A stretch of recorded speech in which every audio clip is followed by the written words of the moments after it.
Hello everyone, I'll be providing an update on a couple of the ASX listed gaming stocks today. Particularly we'll be focusing on Tatts Group, Jumba Interactive and Star Entertainment Group. Kicking off with Tatts Group, the company is expecting a ruling from the Australian Competition Tribunal regarding the merger with Tabcorp, and this ruling is due on about the 20th of June, so it's not only a couple of weeks away. And while we do ultimately expect the merger to proceed, we do believe that there may be a significant number of concessions before this is eventually approved.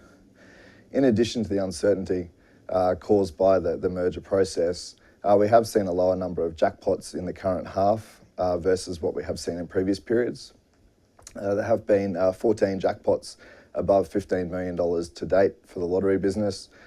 This follows on from a weak first half where we saw just 15 jackpots as well. Over the past 4 years, however, we have seen an average of 19 jackpots per half, so clearly we expect to see the lottery revenues down on previous periods.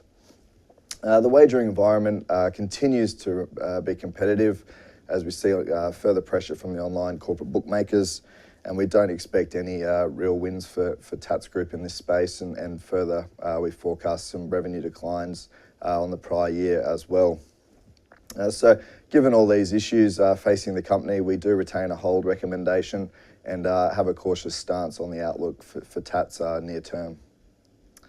Moving on to Star Entertainment Group, the company recently has undertaken significant capital works across both its Sydney and Gold Coast casinos, and is planning a substantial project in Brisbane with the Queen's Wharf development. Star is looking to further position itself as a leading integrated resort and casino operator in Australia. It is, however, facing difficult economic times with retail spending down, and we've certainly seen that from the discretionary retail stocks, with a lot of those companies coming out and downgrading earning expectations over the near term. We do expect, therefore, to see a decline in Star's earnings for this year compared to last year. However, we do anticipate the capital spend on the projects to drive foot traffic and, of course, spend from customers over the years ahead, and that will see earnings rebound in FY18. Another factor that has been facing the company has been lower VIP revenues. This stems from the arrest of some Crown staff late last year operating in China. This has seen VIP revenues across the industry fall, but importantly, Star is looking to diversify its VIP offering and sourcing its customers directly from Southeast Asia, and we view this as a key differentiator for the group. There was also strong competition from pubs and clubs on the gaming machine side of things due to a number of new machines that have recently been launched by some of the gaming technology companies.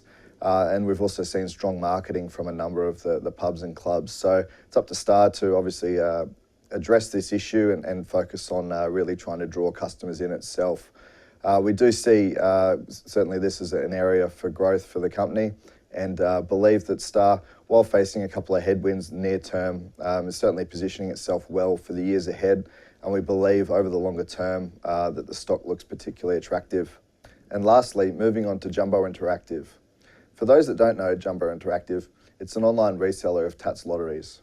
The company recently re-signed a 5-year agreement with Tatts, and Tatts also ended up taking a 15% equity stake in the company, which further aligns the interests of these two groups. Jumbo is set to benefit from the ongoing movement from traditional offline lottery ticket sales through newsagents to online sales through both web and mobile platforms. Currently, this sits at around 14% for all Australian lottery ticket sales, which is significantly below some of the European companies and countries where you see rates up to 40%. The company has surplus cash at the moment, and we certainly see the potential for special dividends over the coming periods, and also the company stated a dividend payout ratio of 85%. So it's certainly very well capitalised. It didn't need the cash injection from Tatts, but we certainly view that as a key positive for the group going forward. We also expect to see the charity business in particular driving revenues for the company as they further add additional charity lottery offerings to the package for customers. Investors may look at the share price of Jumbo and think that they've missed it, given the sharp share price improvement, but we certainly don't believe this to be the case and see further upside for the stock in the year ahead. Consequently, we retain an add recommendation on Jumbo. So to summarise, we have a hold rating on Tatts Group, we have add ratings on Star Entertainment Group and Jumba Interactive, with Jumba Interactive being our key pick in the space at the moment. For more on these, please refer to www.morgans.com.au. Thank you.